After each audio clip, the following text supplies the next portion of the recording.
it's nothing new, but it's so good to see you.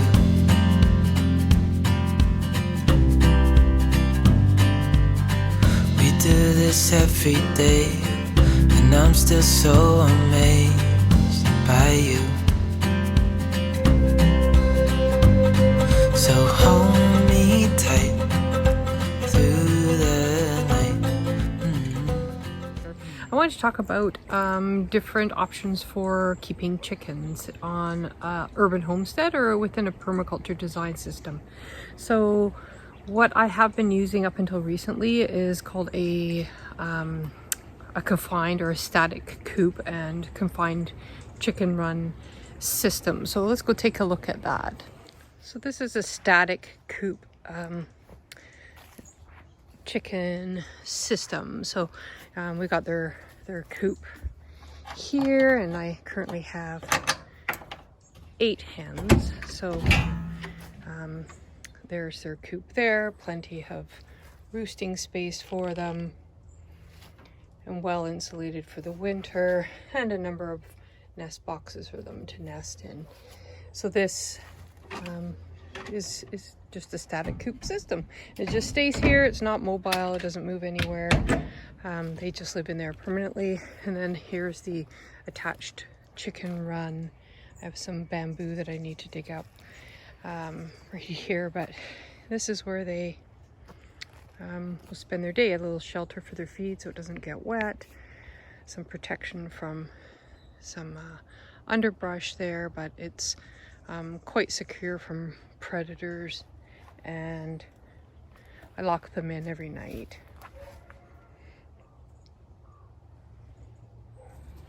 So the benefits of using a static coop are really around protection for the birds if you've got a lot of predators. However, it does increase more work for you as the owner of the birds, because you need to clean their coop regularly, make sure that you're bringing in their feed for them, and taking care of all of their needs. Versus free range, when you have them out roaming your entire property, there's definitely some pros and cons to that as well. So you have a high predator loss because they don't have the protection of the coop. They can't run for cover. They don't have that security.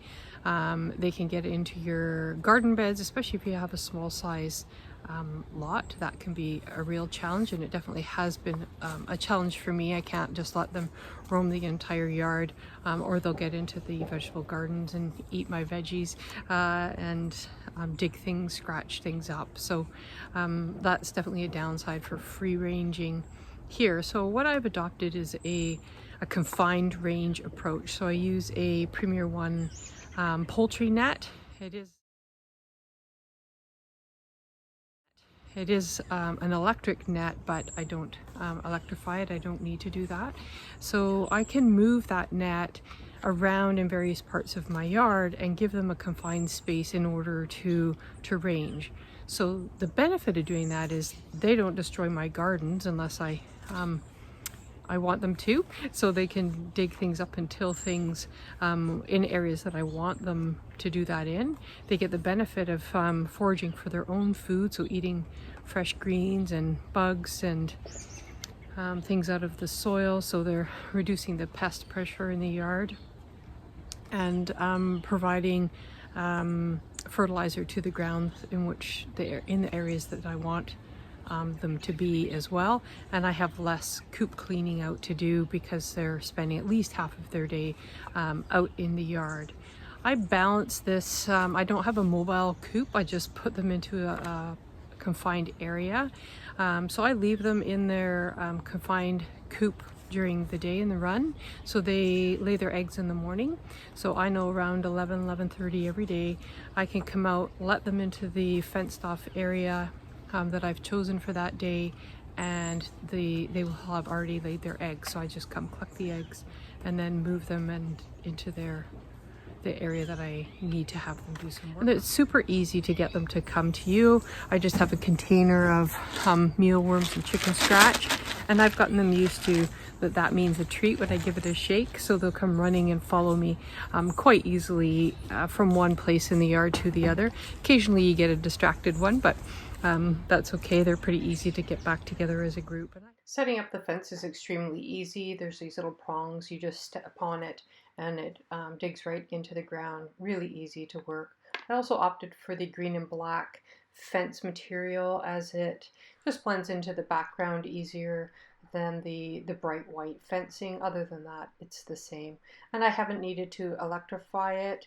If I had more predator pressure, then I definitely would do that, but I'm not needing to do that at this point. So this is the current confined area, ranging area that I have set up for them here. So this is an area that I really want them to do some work on the ground and control some of the weed population and to disturb the ground and get things kind of cleaned up. So I had some plantings in here earlier through the summer, and now it's October, so there's lots of cleaning up that they can help me out with, as well as eating any of the fruit that's fallen off the trees, and just generally doing a cleanup there for me. And I get the benefit of reduced feed costs because they're ranging for their own feed, and they're pretty happy chickens. This is the area that I had them in last week, so you can see how they've disturbed the soil.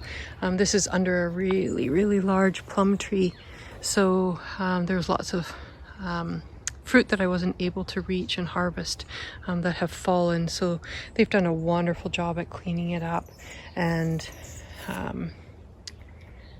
getting it ready actually to do some more seeding and planting under this tree, but they've cleaned it up quite nicely.